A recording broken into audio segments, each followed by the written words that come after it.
এটা একটা এমন একটা ইস্যু, বার্নিং ইস্যু, অত্যন্ত প্রয়োজনীয় ইস্যু।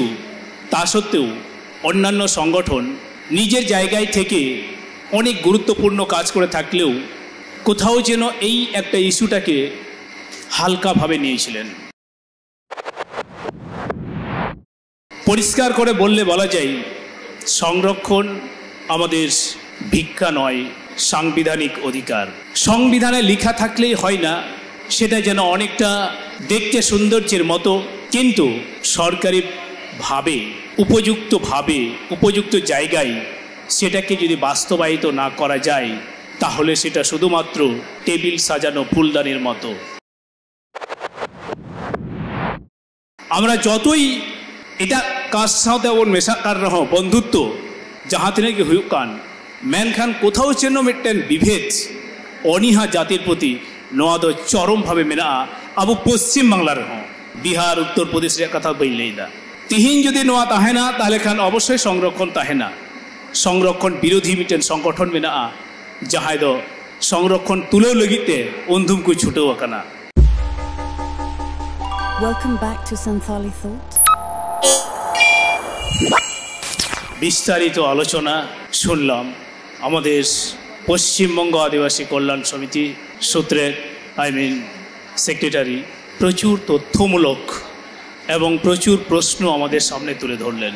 আমি একটু সাইডে অল্প কিছু বলার চেষ্টা করব সংক্ষিপ্তভাবে, আপনারা একটু ধৈর্য ধরে থাকবেন। পশ্চিমবঙ্গ আদিবাসী কল্যাণ সমিতি বয়স মাত্র 4+, মানে 5 বছর বলা যেতে পারে, এবং তার জন্ম হয়েছে এক বিশেষ সময়ে, লকডাউন পিরিয়ড, যে সময় আমরা সশরীরে পারস্পরিক আলোচনা করা থেকে বঞ্চিত ছিলাম। একমাত্র উপায় ছিল অনলাইনের মাধ্যমেই আমাদের আজকে পশ্চিমবাংলার প্রত্যেকটা জেলায় পশ্চিমবঙ্গ আদিবাসী কল্যাণ সমিতি জেলা শাখা গঠন করতে সার্থক হয়েছে। স্বাভাবিকভাবে প্রশ্ন আসে, আমাদের প্রচুর সংগঠন সমাজকে উন্নয়ন করার জন্য কাজ করছে, প্রত্যেকটা সংগঠনকে সম্মান জানিয়েই বলবো, এটা একটা এমন একটা ইস্যু, বার্নিং ইস্যু, অত্যন্ত প্রয়োজনীয় ইস্যু। তা সত্ত্বেও অন্যান্য সংগঠন নিজের জায়গায় থেকে অনেক গুরুত্বপূর্ণ কাজ করে থাকলেও কোথাও যেন এই একটা ইস্যুটাকে হালকাভাবে নিয়েছিলেন। পশ্চিমবঙ্গ আদিবাসী কল্যাণ সমিতি এই ইস্যুটাকে সামনে রেখে যখন পথ চলা শুরু, তখনই চারিদিকে একটা বিশাল আলোড়ন শুরু হয়ে যায়। কল্যাণ সমিতির যে লক্ষ্য উদ্দেশ্য সেটা নিয়ে আমরা পরিষ্কার, সে বিস্তারিত কথায় আমি আর যাচ্ছি না। আজকের এই সভা শুরুতেই যার প্রতিকৃতিতে আমরা মাল্যদান এবং পুষ্পার্ঘ অর্পণ করলাম, অর্থাৎ ভারতবর্ষের সংবিধানের জনক ডক্টর বি.আর. আম্বেদকর, তার সেই রচিত সংবিধানের অধিকার একটা আদিবাসীদের জন্য সংরক্ষণ। পরিষ্কার করে বললে বলা যায়, সংরক্ষণ আমাদের ভিক্ষা নয়, সাংবিধানিক অধিকার। সংবিধানে লেখা থাকলেই হয় না, সেটা যেন অনেকটা দেখতে সৌন্দর্যের মতো, কিন্তু সরকারিভাবে উপযুক্ত জায়গায় সেটাকে যদি বাস্তবায়িত না করা যায়, তাহলে সেটা শুধুমাত্র টেবিল সাজানো ফুলদানির মতো। আমরা সেই সংবিধানের অধিকারকে সামনে রেখেই কাজ শুরু করেছি। তো এই সাংবিধানিক অধিকার অর্থাৎ সংরক্ষণ আমাদেরকে কেন দেওয়া হলো? এসটি, এসসি, ওবিসি কেন দেওয়া হলো? আমরা তো সবাই ভারতবাসী, আমরা তো একসঙ্গে বাস করি, একসঙ্গে থাকি, তাহলে কেন আমাদের এখানে পরস্পর ভেদাভেদ বা ভাগাভাগি কেন? ভাববার বিষয়। এই বোঙ্গায়ত দেশের অর্থাৎ ভারতবর্ষের সবচেয়ে আদিম জাতি আদিবাসী, সেই কারণে কোথাও যেন তাদের একটা বড় দায়ভার এই ভূমিতে রয়েছে, ইতিহাস তার সাক্ষী, এবং সেই হিসাবে তাদেরকে আদিম জাতি হিসাবে চিহ্নিত করা, ট্রাইবাল হিসাবে তাদেরকে অধিকার দেওয়া প্রসঙ্গগুলো চলে আসে। আমি আরেকটু পেছনে যাই। বি.আর. আম্বেদকর এমন একটা ব্যক্তিত্ব, সারা বিশ্বের বুদ্ধিজীবীদের প্রথম শ্রেণীর মধ্যে একজন।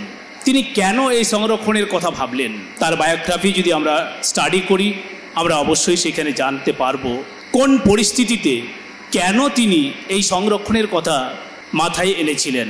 আমাদের দৈনন্দিন জীবনের কিছু দৃশ্য। আমি মুর্শিদাবাদেই বড় হয়েছি, পড়াশোনাও করেছি।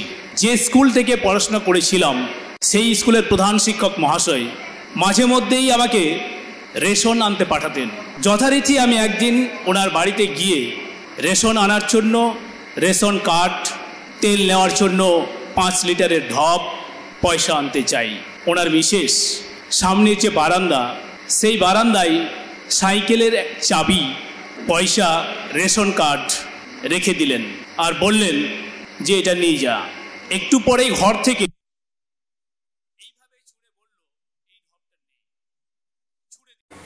জল নিতে আসতো আমাদের হোস্টেলের টিউবওয়েল থেকে।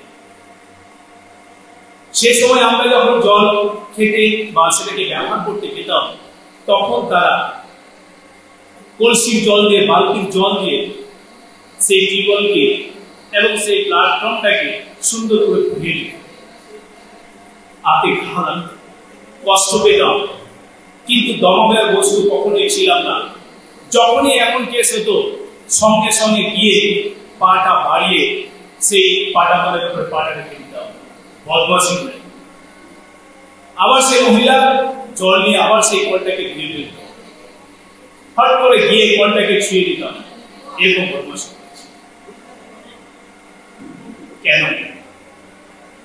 বেশি বছর আগে কথা বলছি, কয়েকটা বছরের আগে এই সমস্ত ঘটনা আমি নিজের চোখে সেটা দেখেছি, অনুভব। আমাদের জীবনেও এরকম বহু অস্পৃশ্যতা নামক যে জঘন্য প্রথা আমাদের জাতির মধ্যে এখনো জিয়ে আছে, সেটার শিকার হয়ে থাকবেন। আর সেই শিকার থেকেই ডক্টর বি.আর. আম্বেদকর ভারতবাসীর এই জাতিকে সম্মানের শীর্ষে রাখার জন্য এই সংরক্ষণ রাখার কথা মাথায় নিয়েছিলেন।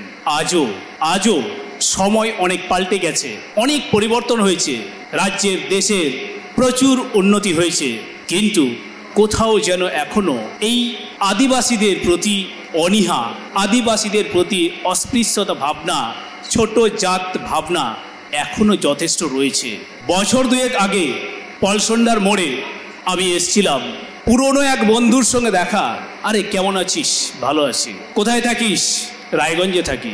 কি করছিস? কোনো কাজ পেয়েছিস? আমি বললাম হ্যাঁ, শিক্ষকতা। প্রাইমারিতে? আমি বললাম না, হাই স্কুলে। যখনই বললাম হাই স্কুলে, তখনই যেন বন্ধুর সেই চোখ মুখটা বাংলার 5 হয়ে গেল। সঙ্গে সঙ্গে বলে উঠল, ওহ তোরা এসছি তো, কাজেই এটা তো পাওয়ারই কথা ছিল। আমি উত্তর দিলাম, শুয়োর চড়িয়ে যদি পড়াশোনা করতিস, কতটা তোর মাথায় ট্যালেন্ট আছে সেটা আমি দেখতাম। থির নাই আর বাইর রোলদা 2 বছর লাহারিয়া কথা।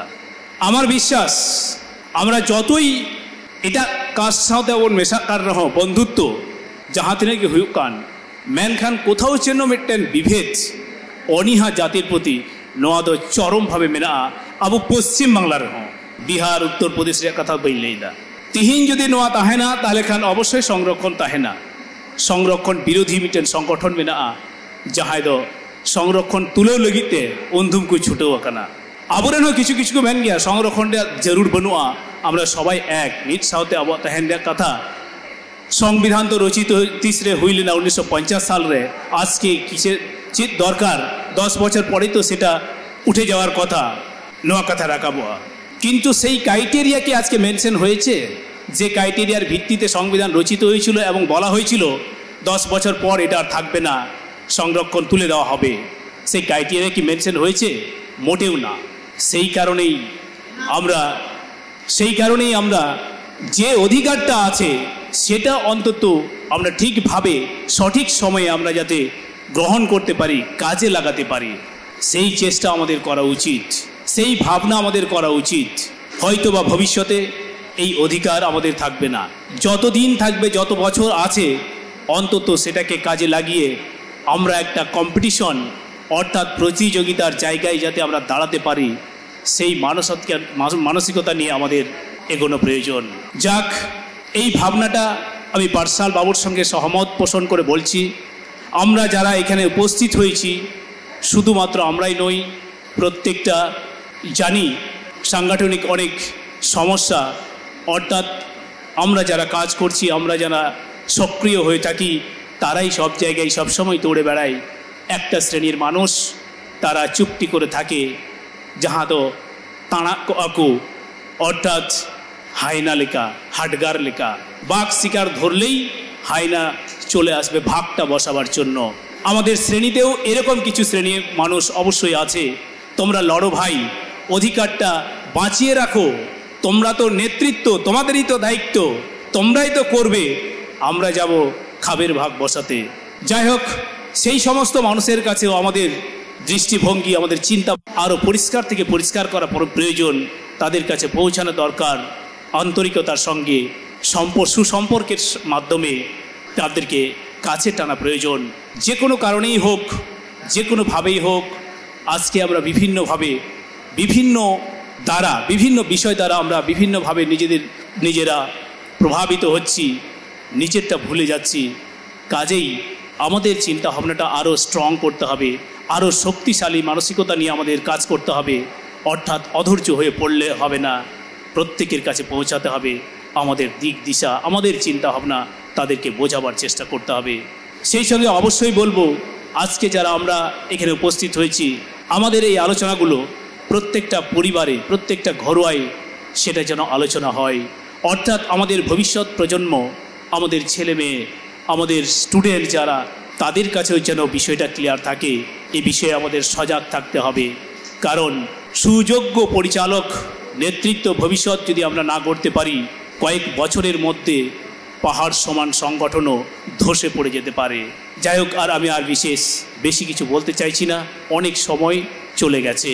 তাই এটুকু বলেই আরেকবার সামনে যারা দীর্ঘক্ষণ সময় দিয়েছেন, আমার হৃদয় অঞ্চল থেকে প্রণাম জানাই। আজকের এই আলোচনা সম্মেলন সভায় যারা মঞ্চ অলঙ্কৃত করেছেন, তাদেরকেও আমার ভক্তি প্রণাম জানাই। আমাদের পার্সাল ভাইকে অশেষ ধন্যবাদ জানাই। অনেক সময় নষ্ট করে এখানে এসেছিলেন। সুনীল দা আছেন, উনি বক্তব্য রাখবেন। সবাইকে হুলসেই জোহার জানিয়ে আমি আমার বক্তব্য শেষ করছি। ধন্যবাদ। পশ্চিমবঙ্গ আদিবাসী কল্যাণ সমিতি দিচ্ছে ডাক, নিপাত যাক। পশ্চিমবঙ্গ আদিবাসী কল্যাণ সমিতি দিচ্ছে ডাক, নিপাত যাক। পশ্চিমবঙ্গ আদিবাসী কল্যাণ সমিতি দিচ্ছে ডাক, নিপাত যাক। জোহার। এডি সারহাও, অনেক ধন্যবাদ দিলীপ বাবুকে। দিলীপ বাবু অনেকগুলো সংগঠনের সঙ্গে জড়িত।